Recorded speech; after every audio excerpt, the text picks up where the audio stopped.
I know I said I wasn't going to spend any more time than necessary on this ridiculously contrived virus crisis and all of its ramifications and so forth. But there's a couple things I've just got to get off my chest right now. And after this, maybe I'll be able to give it a rest for a little bit and talk about other things, because other things are worth talking about. And one of the worst things about, I think the part of the PSYOP is trying to rivet your attention to this 24/7, so you can't stop talking about it. You talk about it while you're talking about it, or you're thinking about it. While you're going through your day, while you're eating your meals, you're probably dreaming about it. Hence the 24/7. But anyway, couple things that I haven't heard really said anywhere before. One of them I guess I've kind of heard from a couple of places. Bill fucking Gates. Who the hell is this guy as far as why is he relevant to anything? Why are we listening to him? Why do we need to listen to him? Why does he have some kind of authority here on these matters? Bill Gates is a computer software designer. He did very well for himself, made a lot of money, was a really good businessman, got extremely rich. Okay, good for him, I guess. But what the hell does he know about epidemiology? What the hell does he know about vaccines? He's always talking about vaccines and the need for vaccines.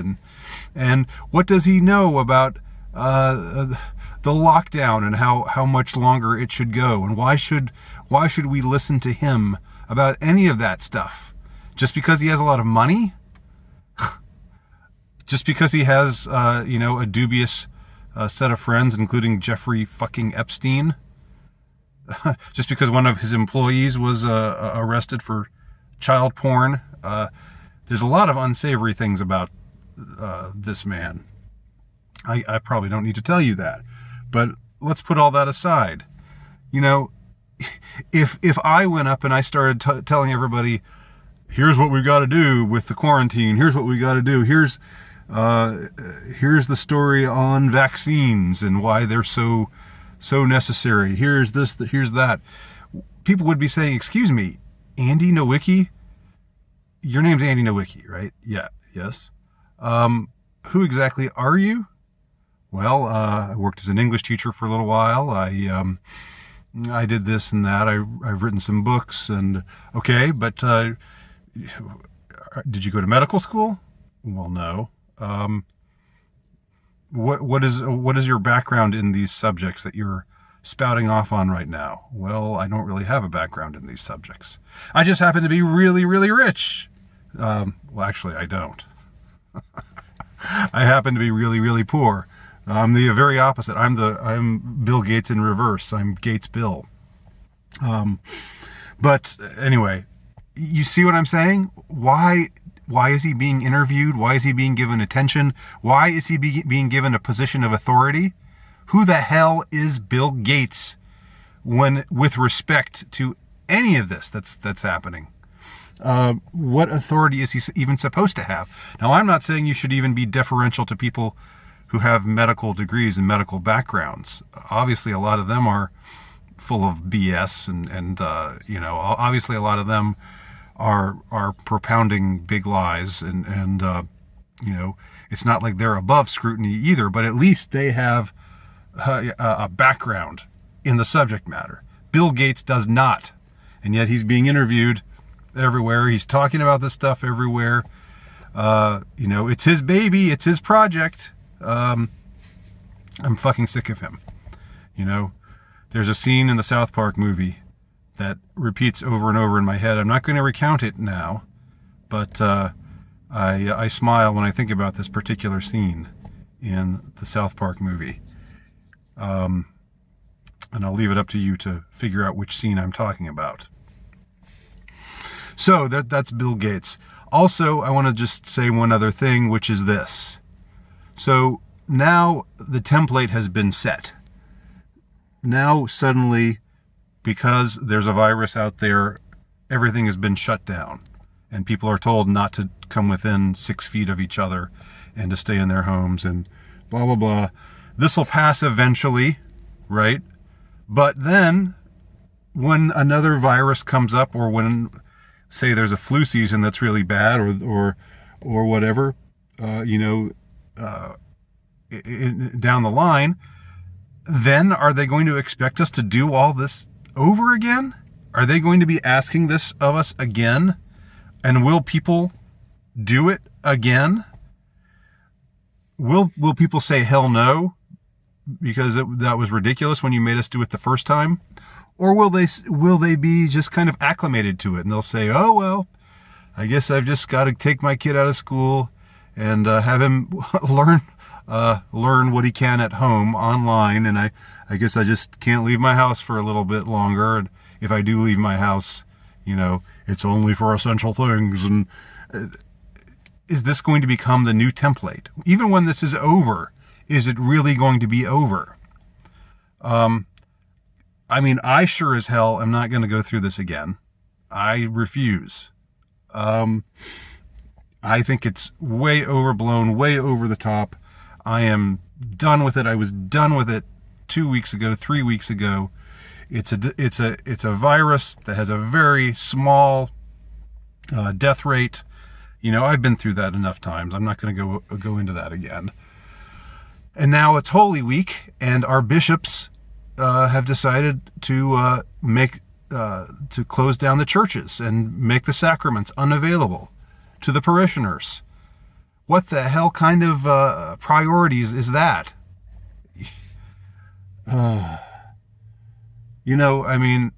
We're afraid of microbes. We're afraid of little microscopic entities, because they might give us a cough or something. They might, and I know some people are more vulnerable. They should probably stay away, but that's not the operation is, global. They're doing it to everybody, and the churches are just knuckling under, and it's frustrating. Although I guess it's not really that surprising, given this is a very worldly age, and we have our priorities, and it's clear that even the Catholic bishops, I'm Catholic, that's why I'm picking on the Catholics. I'm sure other church bodies and entities are just as spineless and worthless right now, insisting that their houses of worship be closed down during the most holy time of the year. Yeah.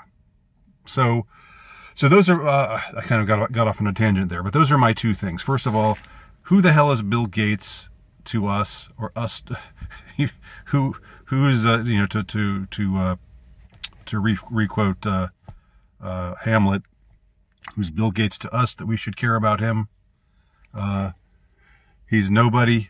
He's irrelevant. He's made himself relevant. I get it. I get why it's happening. I'm just pointing out that if things were sane, people would say, "Excuse me, who are you? Why are you relevant? Why do you matter here? Why should we listen to you go on about these things? Get the hell off the stage. Get off my TV. Go do what rich people do. Whatever the hell you want to do. Just leave us alone. Stop talking to us. Stop telling us when we can expect to leave our homes with the consent of the powers that be.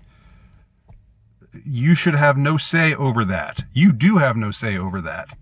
Bill Gates, if you're watching this, fuck you.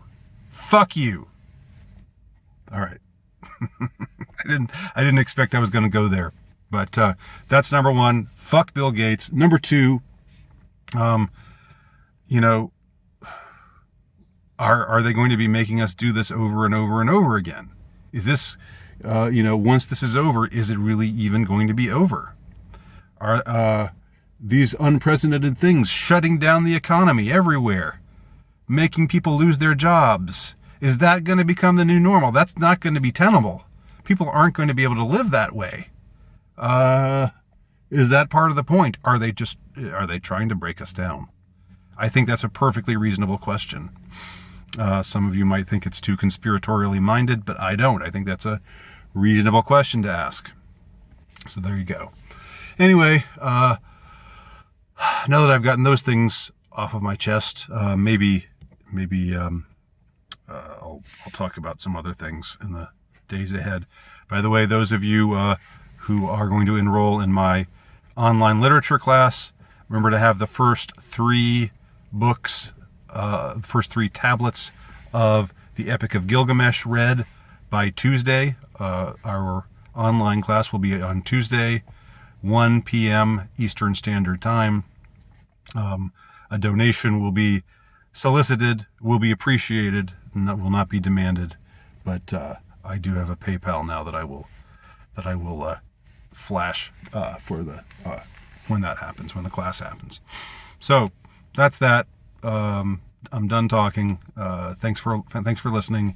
My name is Andy Nowicki, altrightnovelist.com or lowstatusnovelist.blogspot.com.